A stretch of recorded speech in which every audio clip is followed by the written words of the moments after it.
9 second news में अब दिल्ली में हुए दर्दनाक हादसे की और उससे मची सियासी बवाल की खबरें से बताते हैं। दिल्ली में छात्रों ने शुरू की बेमियादी भूख हड़ताल। कोचिंग हादसे में मारे गए छात्रों के परिजनों के लिए 5 करोड़ मुआवजा, एक निश्चित समय में समिति की रिपोर्ट जमा करने सहित कई मांग की।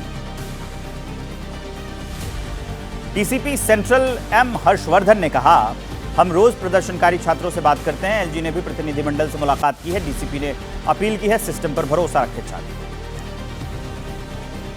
कोचिंग हादसे के बाद एमसीडी की कार्रवाई जारी। ओल्ड राजेंद्र नगर सहित कई इलाकों में कोचिंग सेंटरों में बेसमेंट सील, पीजी और गेस्ट हाउस को भी जांच के बाद कारण बताओ नोटिस जारी किया गया। दिल्ली कोचिंग सेंटर हादसे के लिए जांच समिति बनाने की याचिका दिल्ली हाईकोर्ट में आज होगी सुनवाई। बीते दिनों कोचिंग सेंटर के बेसमेंट में डूबने से 3 छात्रों की मौत हो गई। कोचिंग हादसे में गिरफ्तार एसयूवी कार ड्राइवर की जमानत याचिका आज शाम 4 बजे कोर्ट सुनाएगा फैसला। कल दोनों पक्षों की दलील सुनने के बाद सुरक्षित रख लिया गया था फैसला। आम आदमी पार्टी के सांसद संजय सिंह ने कहा, सबसे अच्छा काम करने वाले मुख्यमंत्री को जेल में डाला गया। 25 साल से एमसीडी में थी बीजेपी और बेसमेंट में क्लास चलते रहे। हम मामले में कार्रवाई कर रहे हैं। दिल्ली में कोचिंग सेंटर का हब माने जाने वाले इलाके में एबीपी न्यूज की पड़ताल। कालूसराय में बेसमेंट में चल रही हैं क्लासेस जो बंद हो गई हैं। परिजनों ने बच्चों को बेसमेंट में क्लास नहीं लेने के निर्देश दिए। दिल्ली के लक्ष्मीनगर इलाके में कोचिंग सेंटर पर एमसीडी की कार्रवाई। संस्कृति एकेडमी का बेसमेंट सील किया गया। इसी बेसमेंट में चलती थी कोचिंग क्लासेस। दिल्ली के जनकपुरी इलाके में एलन कोचिंग, फिजिक्स वाला सहित कई नामी कोचिंग संस्थान। सुरक्षाकर्मियों ने कैमरा देखते ही गेट बंद किया। तक्षशिला कोचिंग में बेसमेंट में चलती हैं क्लासेस। पटना में कोचिंग संस्थानों की एसडीएम ने जांच की। कई जगहों पर जांच में कमियां सामने आई। कोचिंग संचालकों को एसडीएम ने लगाई फटकार। छात्रों ने भी शिकायत दर्ज कराई। कोटा में अभियान के बाद बेसमेंट में चल रही 13 लाइब्रेरी को बंद कराया गया। कोटा के छात्रों ने कहा, अवैध रूप से कई जगह बेसमेंट में मेस और लाइब्रेरी चल रही है। यूपी में कई जगह कोचिंग संस्थानों पर कार्रवाई। लखनऊ में 5 कोचिंग सील। चंदौली में बेसमेंट में कोचिंग चलाने पर कार्रवाई। नोएडा में बेसमेंट में चलने वाले कोचिंग संस्थान सील किए गए। 9 सेकंड न्यूज में अब देख लीजिए देश भर की कुछ बड़ी खबरें। यूपी विधानसभा में लव जिहाद से जुड़ा बिल पास। आजीवन कारावास और जुर्माने का भी प्रावधान। महाराष्ट्र और तेलंगाना में भी ऐसा कानून बनाने की मांग। संशोधित विधेयक में सामूहिक धर्म परिवर्तन पर भी आजीवन कारावास और 1 लाख रुपए जुर्माने का प्रावधान। विदेशी और अवैध संगठन से पैसा लेने पर भी कैद और जुर्माना। यूपी सरकार के मंत्री ओपी राजभर ने कहा, विपक्ष मुसलमानों को गुलाम बनाए रखने के लिए करता है बयानबाजी। योगी शासन के दौरान 51 मुसलमान बने आईएएस। लव जिहाद बिल पर अखिलेश यादव ने पूछा बीजेपी से, और क्या उम्मीद करेंगे? ये नौकरी नहीं देंगे। देश से अब खत्म होने जा रही है सांप्रदायिकता की राजनीति। महाराष्ट्र के उद्योग मंत्री और शिवसेना नेता उदय सामंत का बयान, लव जिहाद पर महाराष्ट्र में भी बनना चाहिए कानून। यूपी सरकार जैसा कानून बनना चाहिए, हम समर्थन करेंगे।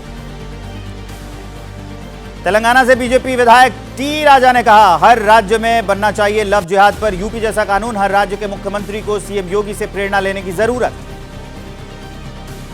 अयोध्या में महंत सत्येंद्र दास ने लव जिहाद पर कड़ा कानून बनाने पर खुशी जताई। कहा, यह बिल हमारे लिए बहुत महत्वपूर्ण है क्योंकि लव जिहाद हमारे देश के लिए खतरनाक। जम्मू कश्मीर के राजौरी में आतंकियों के खिलाफ अभियान तेज। रात में शॉल और कंबल ओढ़कर लोगों को जंगल में ना जाने की पुलिस ने अपील की है।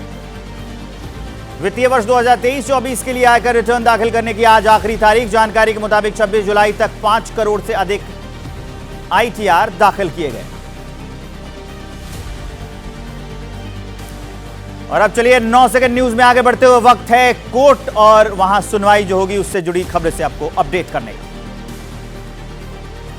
चुनाव में मुफ्त की योजनाओं की घोषणा का मामला आज सुप्रीम कोर्ट में होगी सुनवाई। कोर्ट से पहले 2013 में इसी मसले पर आए अपने फैसले की समीक्षा की जाएगी। पूजा खेडकर की अग्रिम जमानत याचिका पर पटियाला हाउस कोर्ट में आज सुनवाई। पूजा खेडकर ने अपनी अर्जी में कहा, उन्हें गलत तरीके से फंसाया गया। सांसद अमृतपाल सिंह के खिलाफ एनएसए लगाने का मामला। पंजाब और हरियाणा हाईकोर्ट में दायर की गई याचिका पर आज होगी सुनवाई। फिलहाल जेल में बंद है अमृतपाल। आगे बढ़ेंगे और आपको दिखाएंगे क्राइम की दुनिया से जुड़ी कुछ खबरें 9 सेकंड न्यूज में। नवी मुंबई यशस्वी हत्याकांड के आरोपी दाऊद शेख को आज कोर्ट में किया जाएगा पेश। दाऊद को कर्नाटक के गुलमर्ग में पुलिस ने किया है गिरफ्तार। यशस्वी हत्याकांड पर सीएम एकनाथ शिंदे का बयान, बोले फास्ट ट्रैक कोर्ट में चलेगा केस और उज्जवल निकम को सरकारी वकील नियुक्त किया जाएगा। बीजेपी नेता नीतीश राणे ने यशस्वी शिंदे के परिवार से मुलाकात की, कहा उन्हें मुस्लिम राष्ट्र बनाना है, इसलिए लव जिहाद हो रहा है, बहनों को धोखा देने का काम हो रहा है। मुंबई के धारावी में हिंदूवादी संगठन से जुड़े अरविंद की शव यात्रा के दौरान बवाल, दो समुदाय के कुछ लोगों के बीच पत्थरबाजी हुई, पुलिस ने हालात को संभाल लिया। यूपी के बहरिया में दो पंचायत सदस्यों के बीच दुकान पर कब्जे को लेकर फायरिंग, गोलीबारी में 2 लोग घायल, इलाके में बड़ी तादाद में पुलिस वाले तैनात।